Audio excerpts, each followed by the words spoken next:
नमस्कार दोस्तों। अब हम उत्सर्जी उत्पाद एवं उनका निष्कासन पाठ का तीसरा भाग पढ़ेंगे।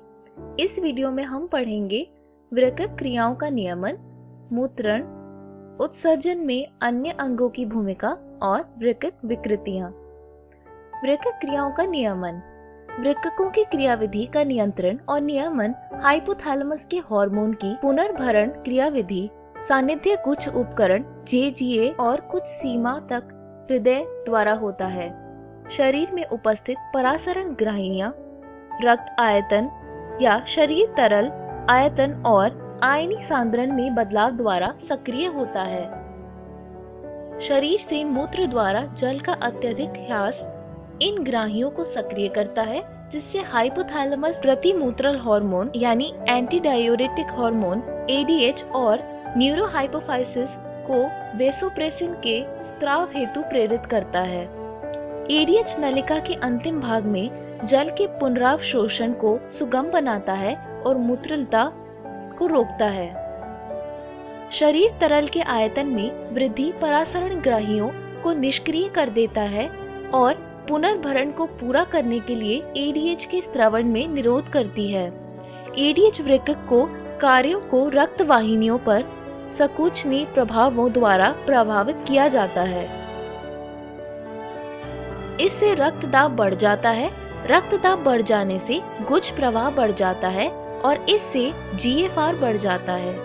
जेजीए की जटिल नियमकारी भूमिका है। गुच्छीय रक्त प्रवाह या गुच्छीय रक्तदाब या जीएफआर में गिरावट से जेजी कोशिकाएं सक्रिय होकर रेनिन को मुक्त करती है।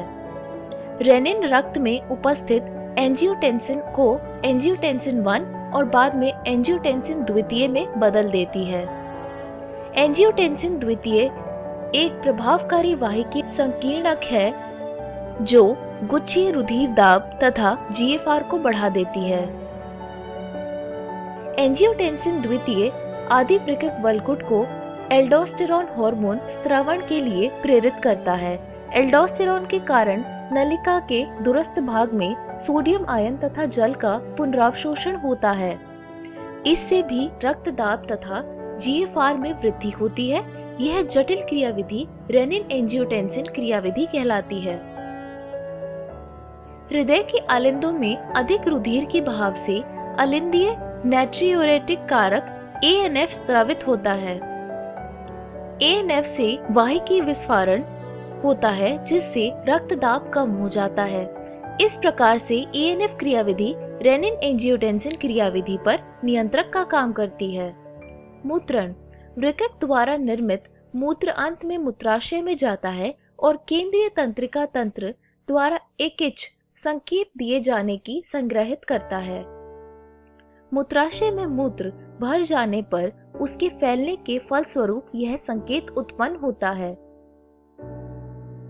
मूत्राशय भित्ति से इन आवेगों को केंद्रीय तंत्रिका तंत्र में भेजा जाता है।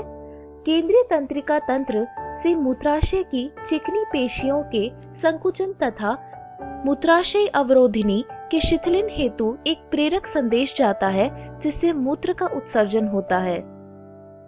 मूत्र उत्सर्जन की क्रिया मूत्रण कहलाती है और इससे संपन्न करने वाली तंत्रिका क्रियाविधि मूत्रण प्रतिवर्त कहलाती है। यह वयस्क मनुष्य प्रतिदिन औसतन 1 से 1.5 लीटर मूत्र उत्सर्जित करता है। मूत्र एक विशेष गंध युक्त जलित तरल है जो रंग में हल्का पीला, थोड़ा अम्लीय यानी पीएच 6 होता है। औसतन प्रतिदिन 25 से 30 ग्राम यूरिया का उत्सर्जन होता है। विभिन्न अवस्थाएं मूत्र की विशेषताओं को प्रभावित करती है। मूत्र की विश्लेषण वृक्कों के कई उपापचय विकारों और अनेक ठीक से कार्य न करने को कंसक्रिया जैसे रोग निदान में मदद करता है। उदाहरण के लिए मूत्र में ग्लूकोज की उपस्थिति ग्लाइकोज यूरिया तथा कीटोन काय की उपस्थिति कीटोन यूरिया मधुमेह डायबिटीज मेलिटस के लक्षण है। वृक्क विकृतियां। वृक्कों की पुंसक्रिया के फलस्वरूप रक्त में यूरिया एकत्रित हो जाता है, जिसे यूरेमिया कहते हैं, जो कि अत्यंत हानिकारक है। यह वृक्क पात के लिए मुख्य रूप से उत्तरदायी है। इसके मरीजों में यूरिया का निष्कासन हीमोडायलिसिस यानी रक्त अपोहन द्वारा होता है। रोगी की धमनी से रक्त निकालकर उसमें हेपारिन जैसा कोई थक्का रोधी मिलाकर अपोहनकारी इकाई में भेजा जाता है। इस इकाई में कुंडलित सेलोफिन नली होती है और यह एस द्रव से घिरी होती है, जिसका संगठन नाइट्रोजनी अपशिष्टों को छोड़कर प्लाज्मा के समान होता है। छिद्रयुक्त सेलोफिन झिल्ली से अपोहनी द्रव में अणुओं का आवागमन सांद्र प्रवणता के अनुसार होती है। अपोहनी द्रव में नाइट्रोजनी अपशिष्ट अनुपस्थित होते हैं, अतः ये पदार्थ बाहर की ओर गमन करते हैं और रक्त को शुद्ध करते हैं। शुद्ध रक्त में हेपारिन विरोधी डालकर उसे रोगी की शिराओं द्वारा पुनः शरीर में भेज दिया जाता है। यह विधि संसार में यूरेमिक व्याधि से हजारों पीड़ितों के लिए वरदान है। वृक्क की क्रियाहीनता को दूर करने का अंतिम उपाय वृक्क प्रत्यारोपण है। प्रत्यारोपण में मुख्यतः निकट संबंधी दाता के क्रियाशील वृक्क का उपयोग किया जाता है, जिससे प्राप्तकर्ता का प्रतिरक्षा तंत्र उसे अस्वीकार न करे। आधुनिक क्लिनिकल विधियां इस प्रकार की जटिल तकनीक सफलता की दर को बढ़ाती है।